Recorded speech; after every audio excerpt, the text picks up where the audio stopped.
Cason, congrats on Rising Stars. Just wonder if that holds some meaning for you, even though, kind of expected. Appreciate it. But just, yeah, it means a lot, that my work is being noticed, and, I've been playing well recently, so I appreciate it. Yeah, you've had 20 dunks now this season, and I just wonder if there's anything that's allowing you, either your own skill level that's increased or anything that's working, that's allowing you to get those clear angles to the rim and able to elevate. Having a running start to the rim actually helps a lot. So just being able to show my athleticism when the paint is open.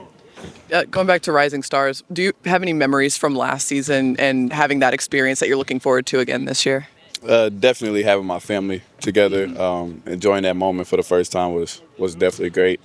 And that's something that I'm looking forward to. Again, just being in a different city and just having the family together to celebrate. And then just wanted to get your thoughts on wearing a mask. Have you worn a mask before in your career, or is this the first time for you? Nah, first time. It's a little interesting, a little different, but I'm trying to get used to it as quick as possible. J-Dub, have any tips? Not at all. Not at all. What do you see from the Warriors? Of course, they played last night. Curry may or may not play tonight. What challenges do they bring? Obviously, a great shooting team, and they're a good team, so they want to come out and win like any other team. So we got to be focused and come out with a lot of energy. Thunder here in San Francisco to take on the Golden State Warriors. Third time this season. I've got Isaiah Joe here alongside me. And Isaiah, this is a 2-game road trip, but a lot of time in between the games. This is very rare for you all this season. It seems like you've been playing night after night after night. What has this little stretch done for your bodies and your minds as you prep and get ready for this game? I mean, it allows us to recuperate, get our minds right, be able to focus at the task at hand. Obviously, we've had a very dense schedule, so having these days in between, we cherish them. But at the end of the day, we're professionals, and we just make sure that we're ready for whenever tip off. You just hit that word professional, and these are kind of the cliche is the dog days of January, but you guys have been so excellent, 10-3 in the month, the best net rating of any team in this month of January. What's allowed you guys to have either the mental toughness or the focus that you need to have during this stretch of the season that's kind of that middle part of the climb? I think just the confidence that we have in each other, the confidence we have in the team, and just being focused. You said the word, just being focused at all times, whether you're here at the gym or you're in your off time, you're still engaged in what you got going on in your surroundings and all that. So I think all that helps us in the game. And then we got a team that has great chemistry. So we know each other very well. So when we're out there on the court, we're not really thinking too much. We're just flowing. Yeah, it's so funny you say that, because when I think about you as a player, you're so loose out there and obviously enjoying being out there, but all of your movements are sharp and crisp. How much intentionality and focus is there to every cut, to every curl around a screen, to every off-ball action that you're doing? I mean, it's a lot of focus when it comes to stuff like that, because you're taking the game one possession at a time. Everything matters. Everything adds up. You chip away possession by possession, game by game, and so you don't want to. Even though you're out there being free flowing, you still want to have intentionality when you play. So yeah.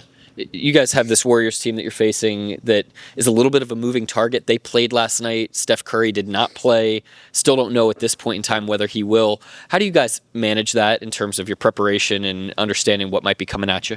Yeah, obviously the game scheme would change ever so slightly, but I think the main thing is just focusing on ourselves. I think we're building the muscle here, and as long as we're continually focused on our progression and how we're getting better as a unit, then at the end of the day, I think the results will follow. That mindset has existed since even before you came here.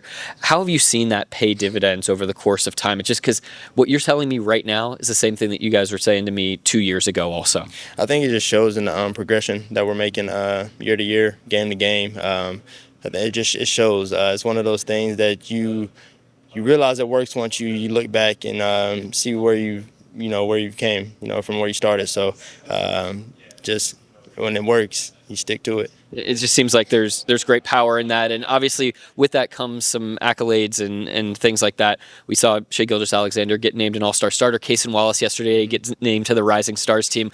Just tell me how you feel as a teammate and a friend of these guys to see some of these accolades come in, and hopefully tomorrow we get to see Jalen Williams as an All-Star too. Yeah, I mean, extremely happy for these guys, but not at all surprised. They put the work in, and they show night in and night out what they're capable of, how they impact winning for this organization.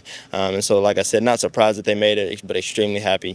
It's a huge opportunity for those guys. Just a great example, once again, of how each of these guys on the Thunder team purely happy for the guy right next to him. Thank you very much, Isaiah. Good luck tonight. Yes, sir. Thank you, Nick. All right, that's Isaiah Joe. I'm Nick Gallo, and this is Thunder Basketball.